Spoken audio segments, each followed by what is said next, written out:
Hello दोस्तों, स्वागत करता हूं आपके यूट्यूब चैनल CGWR में। माई सेल्फ राकेश कुमार और बात करते हैं आज के जो भी मोस्ट इम्पॉर्टेंट क्वेश्चन है 19 जून के उन सभी के बारे में। आगे बढ़ने से पहले बात करते हैं, यदि आप लोगों को ये वीडियो पसंद आए तो आप इसे लाइक कीजिएगा और अपने दोस्तों के साथ इसको आप शेयर भी ज़रूर कीजिएगा। फिर अपने बात करते हैं फर्स्ट क्वेश्चन के बारे में। फर्स्ट क्वेश्चन है, वैश्विक शांति सूचकांक 2021 में कौन सा देश जो है वो टॉप पे रहा। इसका राइट आंसर होगा आइसलैंड कंट्री जो है इसके अंदर टॉप पे रहा है। और ये जो रिपोर्ट पेश की गई है वो IEP के द्वारा पेश की गई है, जिसका जो फुल फॉर्म रहता है Institute for Economics and Peace society रहता है, जिसका हेडक्वार्टर जो है वो ऑस्ट्रेलिया सिडनी के अंदर प्रेजेंट है। ये जो रिपोर्ट पेश की गई है इस बार की 15th नंबर की है और इसके अंदर अराउंड टोटल 163 जो कंट्री है उनको इसके अंदर शामिल किया गया है। अब यदि अपने बात करते हैं, इसके अंदर इंडिया की जो रैंक रही है वो 135th रैंक रही है। और इसी लिस्ट के अंदर जो सबसे टॉप पे रहा है वो आइसलैंड रहा है, जो कि कंटिन्यूसली 2008 से इसके अंदर नंबर 1 पोजीशन पे बना हुआ है। अब अपने बात करते हैं इसी लिस्ट के अंदर जो लास्ट पोजीशन पे आया था वो अफ़गानिस्तान जो कंट्री है वो इसके अंदर लास्ट पोजीशन पे बना हुआ है, जो कि कंटिन्यूसली 4 ईयर्स से इसी लास्ट पोजीशन पे आ रहा है। फिर अपने बात करते हैं जो बाकी के ऑप्शंस दिए गए हैं उन सभी के बारे में। जैसे कि अपने बात करते हैं स्विट्ज़रलैंड की। ये जो है स्विट्ज़रलैंड गुड स्किल रिपोर्ट अभी पेश की गई थी, जिसके अंदर फर्स्ट पोजीशन पे रहा था और इंडिया जो है इसके अंदर 67 पोजीशन पे रहा था। इसी तरह से अपने बात करते हैं फिनलैंड की।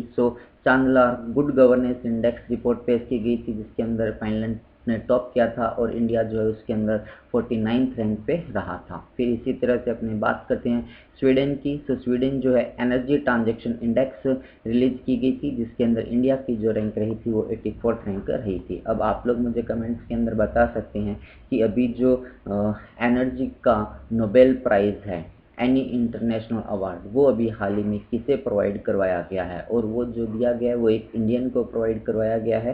इसका आंसर आप लोग मुझे कमेंट्स में बताने वाले हैं कि किस पर्सन को ये जो अवार्ड है वो प्रोवाइड करवाया गया। और हाँ, जो भी मुझे इसका आंसर कमेंट्स में बताएगा उसका नाम विद फोटो नेक्स्ट वीडियो के अंदर पब्लिश भी किया जाएगा। फिर अपने बात करते हैं एशिया के अंदर, यदि अपने शांति की पोजीशन देखते हैं तो इंडिया जो है एशिया के अकॉर्डिंग बात करते हैं तो 5th पोजीशन पे बना हुआ है। और यहाँ पे जो फर्स्ट पोजीशन पे रहा है वो भूटान रहा है, सेकंड पे नेपाल है, थर्ड पे बांग्लादेश, फोर्थ पे जो है श्रीलंका और 5th पे इंडिया और 6th नंबर पे पाकिस्तान जो है वो बना हुआ है। ये कुछ करंट फैक्ट्स थे क्वेश्चन नंबर फर्स्ट के बारे में। अब अपनी बात करते हैं नेक्स्ट क्वेश्चन की।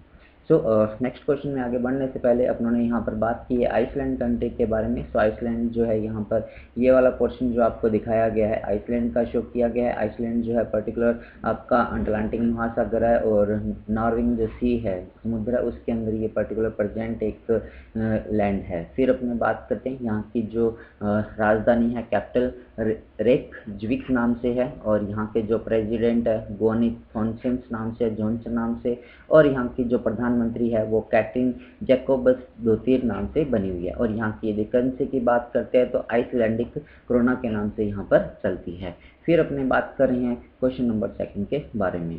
भारत के विश्व व्यापार संगठन मिशन के लिए डायरेक्टर के रूप में अभी हाल ही में किसे नियुक्त किया गया है। इसका राइट आंसर होगा आशीष चंद्रोकर को बेसिकली इसके लिए चुना गया है, जो कि महाराष्ट्र के रहने वाले हैं। WTO का जो भी मिशन भारत के अंदर स्टार्ट किया जाएगा, भारत सरकार की तरफ से WTO के डायरेक्टर के रूप में इंडिया के अंदर इनको अभी चुना गया है। अब यदि अपनी बात करते हैं WTO की जो डायरेक्टर बनी हुई है वो जो डायरेक्टर जनरल जो कि इकोंजा इवोला नाम से बनी हुई है, जो कि नाइजीरिया की रहने वाले नाइजीरियन मूल की है। फिर यदि अपने बात करते हैं WTO का हेडक्वार्टर कहाँ है और इसकी स्थापना कब हुई थी, इसका आंसर आप लोग मुझे कमेंट्स में बता सकते हैं।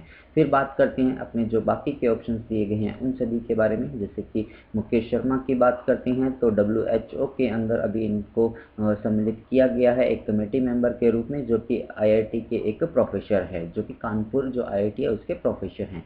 MK जैन की यदि अपनी बात करते हैं तो RBI के डिप्टी गवर्नर के रूप में अभी इनका जो दूसरा कार्यकाल है उनको बढ़ाया गया है। फिर बात करते हैं स्मृति प्रिया की, जो कि फेसबुक की तरफ से इंडिया के अंदर जो गवर्नेंस ऑफिसर के रूप में इनको नियुक्त किया गया है। तो ये वाला जो फोटो आपको यहाँ पर दिखाई दे रहा है वो आशीष चंद्रोकर का है। फिर अपने बात करते हैं नेक्स्ट क्वेश्चन के बारे में। हर साल 18 जून को पूरे वर्ल्ड के अंदर जो है कौन सा दिवस मनाया जाता है? तो इसका राइट आंसर होगा ऑटिस्टिक प्राइड डे जो है पर्टिकुलर इस दिन मनाया जाता है। और ऑटिस्टिक की अपने बात करते हैं तो ये पर्टिकुलर एक डिसऑर्डर की बीमारी होती है जो कि बच्चों के अंदर प्रेजेंट रहती है, और जो माता पिता होते हैं उनके 3 साल का जब बच्चा होता है तो उनको ये सिम्टम्स जो है वो नजर आने लगती हैं। इस बीमारी के अंदर बेसिकली ये होते हैं कि जो बच्चे हैं वो सोशल डिस्टेंसिंग जो होती है उसको अपनाने लग जाते हैं, वो किसी भी जो भी जानकार आते हैं उनसे मिलने की जो इच्छा होती है वो उनमें नहीं रहती है। फिर बात करते हैं अपने ये जो ऑटिस्टिक फ्राइडे है पर्टिकुलर 18 जून को मनाया जाता है। इसी तरह से मरुस्थलीकरण को रोकने और सूखे का जो प्रयास है उसको रोकने का जो डे मनाया जाता है वो 18 जून को मनाया जाता है। ग्लोबल वाइन डे की बात करते हैं तो ये जो है पर्टिकुलर अपने ये जो है 17 जून को मनाया जाता है, और ग्लोबल वाइन डे जो है वो 16 जून को मनाया जाता है। और world Elder abuse awareness day जो है वो पर्टिकुलर 15 जून को मनाया जाता है। फिर अपने बात करते हैं नेक्स्ट क्वेश्चन के बारे में। सो नेक्स्ट क्वेश्चन है आपका the nutmeg's curse travels for plants in a crisis नाम से एक पुस्तक लिखी गई है। ये जो पुस्तक है बेसिकली इसके जो राइटर है अमिताभ घोष के द्वारा पर्टिकुलर ये पुस्तक लिखी गई है। और ये जो अमिताभ घोष है इनको 2018 के अंदर ज्ञानपीठ पुरस्कार से सम्मानित भी किया जा चुका है, जो कि इंग्लिश भाषा के अंदर ये अवार्ड पाने वाले ये पहले लेखक बने थे। इसी तरह से यदि अपने झुम्पा लाहिरी की बात करते हैं तो वेयर अबाउट नाम से एक पुस्तक इनके द्वारा लिखी गई। अमर्त्य सेन की बात करते हैं तो होम इन द वर्ल्ड नाम से एक पुस्तक इनकी लिखी गई है। सलमान रश्दी की बात करते हैं तो 2002 के अंदर इनको जो मैन बुकर पुरस्कार है उससे सम्मानित किया गया था। और इनकी अभी हाल ही में एक पुस्तक आई है लैंग्वेज ऑफ द ट्रूथ ऐसे 2003 टू 2020 नाम से एक पुस्तक अभी इनके द्वारा रिलीज की गई है। सो ये फैक्ट्स थे इस क्वेश्चन के बारे में। अब अपने बात करते हैं नेक्स्ट क्वेश्चन के बारे में। नेक्स्ट क्वेश्चन है आपका किस बैंक ने इंडस इजी क्रेडिट जो है वो लॉन्च किया है? तो इसका राइट आंसर होगा इंडसलैंड जो बैंक है इसके द्वारा बेसिकली ये जो है लॉन्च किया गया है। अब यदि अपने बात करते हैं जो बाकी के ऑप्शंस दिए गए हैं उन सभी के बारे में, जैसे कि आईसीआईसीआई बैंक की अपने बात करते हैं तो आईसीआईसीआई बैंक के द्वारा भी जो इंस्टेंट स्विफ्ट जीपीआई है वो भी स्टार्ट किया गया था। और ये जो है पूरे वर्ल्ड के अंदर दूसरा ऐसा बैंक बना है और पूरे भारत के अंदर पहला ऐसा बैंक है जिसने कि ये फैसिलिटी जो है वो प्रोवाइड करवाई है। इसी तरह से अपनी बात करते हैं बंधन बैंक के बारे में। सो यहाँ के जो एमडी एंड सीईओ है चंद्रशेखर घोष जी, उनको जो है दूसरा जो कार्यकाल है वो अभी बढ़ाया गया है। और एसबीआई की बात करते हैं तो कोरोना कवच नाम का जो पर्सनल लोन है वो इस बैंक के द्वारा लॉन्च किया गया है। अब अपनों ने यहाँ पर बात की है इंडस बैंक के बारे में। सो बात करते हैं इंडस बैंक की। इसका जो हेडक्वार्टर है वो बेसिकली प्रेजेंट है अपना महाराष्ट्र के अंदर, और इसकी जो स्थापना हुई थी वो 1994 के अंदर हुई थी। और इसके जो अभी फाउंडर है वो एसपी हिंदुजा थे, और प्रेजेंट टाइम पे एमडी एंड सीईओ जो बने हुए हैं सुमंत काथापिल्लैया नाम से बने हुए हैं। और फिर बात करते हैं अपने इसी के साथ नेक्स्ट क्वेश्चन के बारे में। यूएनजीसी द्वारा एसडीजी अग्रदूतों के रूप में अभी हाल ही में किसे मान्यता दी गई है? सो इसका राइट आंसर होगा सुशांत सिन्हा को एसडीजी के रूप में अभी चुना गया है। अब यदि अपनी बात करते हैं एसडीजी के जो अभी अपने पायनियर्स होते हैं उनके रूप में इनको चुना गया है। सुशांत सिन्हा की यदि अपनी बात करते हैं तो ये जो है पर्टिकुलर रीन्यू पावर नाम से एक कंपनी है जो कि रीन्यूएबल एनर्जी के जो फील्ड है उसके अंदर पर्टिकुलर वर्क करती है। सो उसके ये जो है एमडी एंड सीईओ बने हुए हैं, जिसका हेडक्वार्टर जो है वो गुरुग्राम हरियाणा के अंदर प्रेजेंट है। और इस कंपनी की जो स्थापना हुई थी वो 2011 के अंदर मानी जाती है। फिर इसी के साथ साथ यदि अपनी बात करते हैं जो यूएनजीसी है बेसिकली इसका फुल फॉर्म जो होता है यूनाइटेड नेशन ग्लोबल कॉम्पैक्ट नाम से रहता है। फिर यदि अपने बात करते हैं यूएनजीसी की जो स्थापना हुई थी वो 2002 के अंदर मानी जाती है, 2000 के अंदर मानी जाती है। और इसके जो डायरेक्टर अभी बने हुए हैं सेंदा ओजिम्बो नाम से बने हुए हैं। फिर अपने बात करते हैं जो बाकी के ऑप्शंस दिए गए हैं उनके बारे में, जैसे कि वीके पांडेयन की बात करते हैं तो FIH का जो प्रेसिडेंशियल अवार्ड है वो इनको भी प्रोवाइड करवाया गया था। सुमन चक्रवर्ती की बात करते हैं तो IIT खड़गपुर के ये एक प्रोफेसर है, उनको 13 नंबर का जो GD बिरला पुरस्कार है वो प्रोवाइड करवाया गया था। RSOD की बात करते हैं तो ये जो अमूल है, जो एक दूध उत्पादक है, बेसिकली उसके मैनेजिंग डायरेक्टर बने हुए हैं गुजरात के अंदर। और इसी के साथ साथ जो इंटरनेशनल डेयरी फेडरेशन है वहाँ पर जो मेंबर ऑफ बोर्ड के अंदर भी इनको भी नियुक्त किया गया है। फिर अपने बात करते हैं नेक्स्ट क्वेश्चन के बारे में।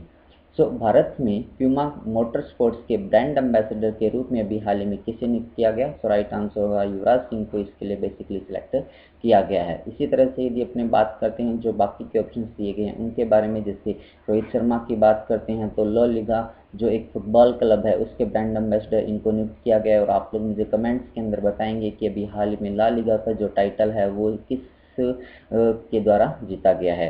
हरभजन सिंह की बात करते हैं तो ई-बाइक के ब्रांड एम्बेसडर ये अभी बने हुए हैं। और इसी के साथ साथ फैन टू प्ले नाम से एक फैंटेस्टी है गेम्स का, उसके भी ये ब्रांड एम्बेसडर बने हुए हैं। सुरेश रैना की बात करते हैं तो एलिसा एक इलेक्ट्रॉनिक्स कंपनी है जिसके ये ब्रांड एम्बेसडर बने हुए हैं। फिर अपने बात करते हैं नेक्स्ट क्वेश्चन के बारे में। कौन सा देश जो है एक अंतर्राष्ट्रीय वैक्सीन इंस्टीट्यूट स्थापित करने की योजना जो है वो बना रहा है? इसका राइट आंसर होगा ऑप्शन डी, बांग्लादेश कंट्री के द्वारा बेसिकली इसकी योजना बनाई जा रही है। इसके लिए इसने बेसिकली जो साउथ कोरिया कंट्री है उसके साथ समझौता भी किया है। फिर इसके साथ यदि अपने बात करते हैं जो बाकी के ऑप्शन दिए गए हैं उनके बारे में, जैसे कि यूनाइटेड किंगडम की बात करते हैं तो यहाँ पर अभी 47 नंबर का जो G7 समिट है उसका आयोजन किया गया था। यहाँ के कॉर्नवाल जो नाम की जगह है वहाँ पर इसका आयोजन किया गया था, और जिसके अंदर पर्टिकुलर टोटल 7 कंट्रीज ने पार्टिसिपेट किया था, जिससे कि अपने बात करते हैं USA हुआ, कनाडा हुआ, UK हुआ, जर्मनी, फ्रांस, इटली और जापान, ये जो है पर्टिकुलर G7 के मेंबर है। और इसके साथ में 4 जो ऑब्जर्वर कंट्री है, जैसे कि अपने इंडिया हुआ, ऑस्ट्रेलिया हुआ, साउथ कोरिया हुआ और साउथ अफ्रीका हुआ, ये जो 4 कंट्रीज़ है एज ए ऑब्जर्वर के रूप में इसके अंदर शामिल हुई थी। इसी तरह से यदि रशिया की बात करते हैं तो इन्होंने अपना जो स्टील्थ नेवी डिस्ट्रॉयर है उसको बनाए जाने की घोषणा यहाँ पर की है, जो कि दुनिया का पहला होगा। और जापान की यदि अपने बात करते हैं तो 2020 का जो आयोजन होना था ओलंपिक गेमों का, उसका आयोजन जो है 2021 के अंदर 23 जुलाई से अभी यहाँ पर स्टार्ट किया जाएगा।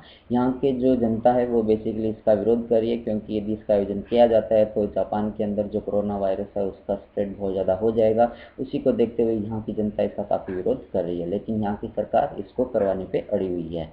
फिर बात करते हैं, यदि आप लोगों को ये वीडियो पसंद आया हो तो आप इसे लाइक कीजिएगा और अपने दोस्तों के साथ इसको आप शेयर भी जरूर कीजिएगा। जो भी पर्सन इस चैनल को फर्स्ट टाइम देख रहे हैं चैनल को सब्सक्राइब कीजिएगा, ये और पास में जो बेल आइकन दिया है उसको भी आप प्रेस कीजिएगा।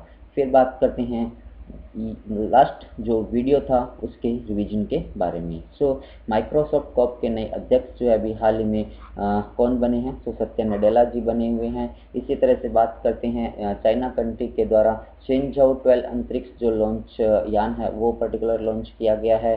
फिर बात करते हैं अपने किस राज्य या केंद्र शासित प्रदेश में कोविड-19 की संभावित तीसरी लहर के लिए 5000 युवाओं को स्वास्थ्य सहायक के रूप में जो ट्रेन करने का निर्णय लिया? दिल्ली सरकार के द्वारा 17 जून को पूरे वर्ल्ड के अंदर जो है मरुस्थलीकरण को रोकने और सूखे से निपटने के प्रयास का दिवस मनाया जाता है। और रिपोर्ट इट डोंट शेयर एक इनिशिएटिव जो स्टार्ट की गई है वो फेसबुक के द्वारा स्टार्ट की गई है। ICI स्टैक फॉर कॉर्पोरेट्स नाम से एक जो स्कीम है वो ICICI बैंक के द्वारा लॉन्च की गई। और संकल्प से सिद्धि वन धन मिशन जो है वो अर्जुन मुंडा जी के द्वारा, जो कि हमारे ट्राइबल अफेयर मिनिस्टर है, उनके द्वारा लॉन्च किया गया। इसी तरह से यदि बात करते हैं सिप्री के अनुसार पूरी दुनिया के अंदर सबसे ज़्यादा जो परमाणु हथियार प्रेजेंट है वो रशिया कंट्री के पास में मौजूद है। फिर अपने बात कर रहे हैं नेक्स्ट के बारे में। यहाँ पर आपको जो भी क्वेश्चंस दिखाए गए हैं वो आज के क्वेश्चन और आंसर्स हैं।